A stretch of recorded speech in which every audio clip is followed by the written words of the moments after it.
What's up, Sooner Nation? Welcome back to the Sooner Surge. It is game week, Friday night, Oklahoma versus Temple, 6 o'clock ESPN kick. Weather looks like upper 80s, some chances of rain showers. Going to be a great night, though, in Norman, Oklahoma, as the Sooners take on Temple. Before we get started on this video, make sure you check out the Fan Stop at thefanstop.com. Sign up for that Shirt of the Month Club. Well, you'll get a Sooner shirt sent to your house every month. Use code SURGE for 10% off your first 3 months. And also make sure you're subscribed to our channel. Here we go, Jackson. OU versus Temple. We're going to talk about OU's offense versus Temple's defense. And when you look at it, Jackson, there's not much good to say about the Temple defense. It's been bad for a few years. Stan Drayton, third year at the helm for Temple. Really, I think the thing you can say about Temple's defense is we don't know what to expect because they've got 7 transfers out of the portal that looks to be starting on the defensive side of the ball, highlighted really by the transfer from Florida Atlantic, Latrell Jean, and then you got the transfer out of UTEP, Torrey Richardson. So the secondary is really packed with transfers out of the portal, but this is a team that OU should be able to handle very easily on that side of the ball. Yeah, Jeremy, you said it. This should not be a difficult game for Oklahoma's offense. Not really much of a test. And, I really look for Oklahoma's offense, especially through the air, to dominate this game. As you said, Temple, their defense is headlined by 7 transfers. That is a ton of newness. And them really only having the last 5 to 6 months to really become a cohesive unit. It's so hard to become so cohesive, so good in that amount of time.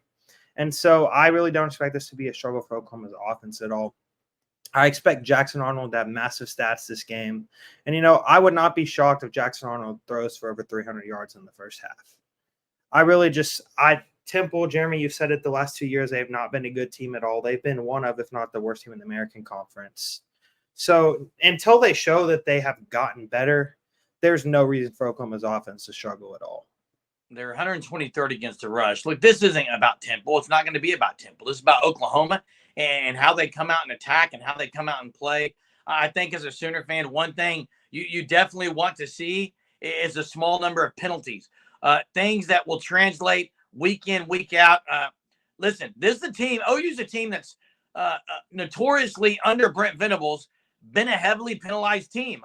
They've got to clean it up. They've got to play disciplined football because it doesn't matter who's on the other side of the field. If you're not disciplined, those are mistakes that will end up biting you in big games. You've got to be disciplined. You got to be under control.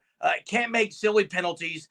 That's one thing really off the top. That's probably the most important thing I'm looking at on the offensive side of the ball. I also want to see what Seth Latrell does offensively, scheme-wise, on what they're going to do.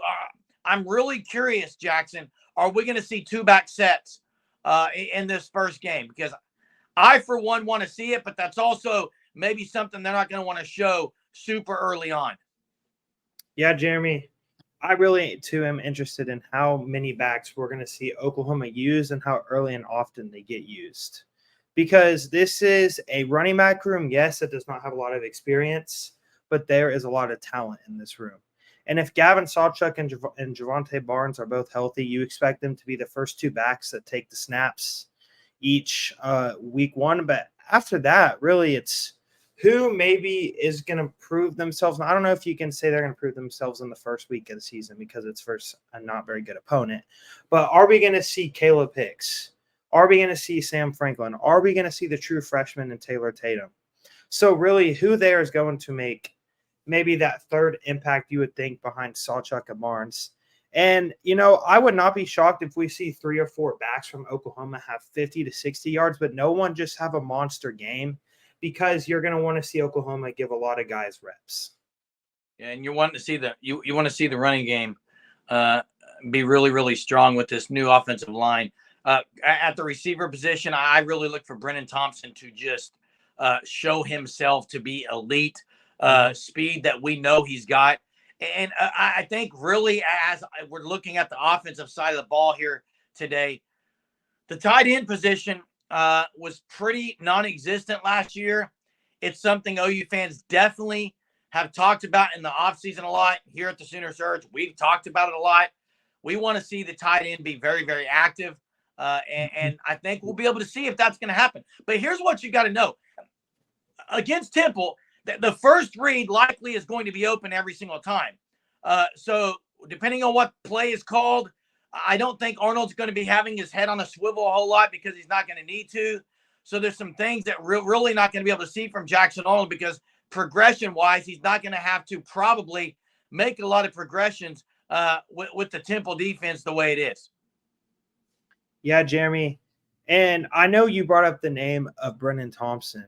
And he's someone that Brent Venables specifically spoke about, had a great fall camp. He has earned himself the right to maybe be starting with the opening 3 wide receivers on the first series for the first snap when it is all said and done. And now it's who else is going to make plays at wide receiver. How many wide receivers are we going to see early in the game? Because wide receiver has an argument for being the deepest room on the whole entire team. You have guys like Jaleel Farouk, Deion Burks, Andrew Anthony, Brennan Thompson, J.J. Hester, Nick Anderson, Zion Kearney, Jaquez Petaway. That's 8 guys I just named that we all could see take snaps within the first 2 or 3 opening series of the first game. So, Jeremy, just like you said it, Jackson Arnold, he shouldn't have to be going through a ton of reads. And the wide receivers, they should also be able to get open with ease versus secondary. Yeah, and as a Sooner fan, which is what we are here, there's, I think, an intrigue with that position group because you look at that position group, guys like Nick Anderson, who's been banged up a little, Jaleel Farouk coming off injury, Brennan Thompson was injured, Andrew Anthony has been injured, Hester, haven't seen Hester really be himself in a couple of years. So there is a lot of intrigue in that room because you're wanting to know, are these guys full speed? How close are they? How much improvement have they made? Things like that. But I know one thing's for certain is OU is going to be airing the ball out. A lot of deep shots taken probably early and often from Jackson Arnold. Yeah, Jeremy, I'm super excited for opening week. It's finally here. It's felt like we've been waiting forever, which we have, but really it's just a new era of Oklahoma football. And there's so much, I don't know if you could say newness on this staff, but there's a new OC and also a new defensive coordinator. So there's a lot to look forward in week 1. That's right. And it gets started Friday, 6 o'clock, Palace on the Prairie, OU versus Temple. Make sure you're tuned into the Sooner Surge because we got videos coming throughout the week. We got Sooner Surge game day, game time. We'll break down the entire game, take predictions, bold predictions, things like that. We'll be on pregame before the show, pregame live before the game, and a postgame live immediately after. So make sure you're subscribed to our channel. We'll see you next time. Boomer.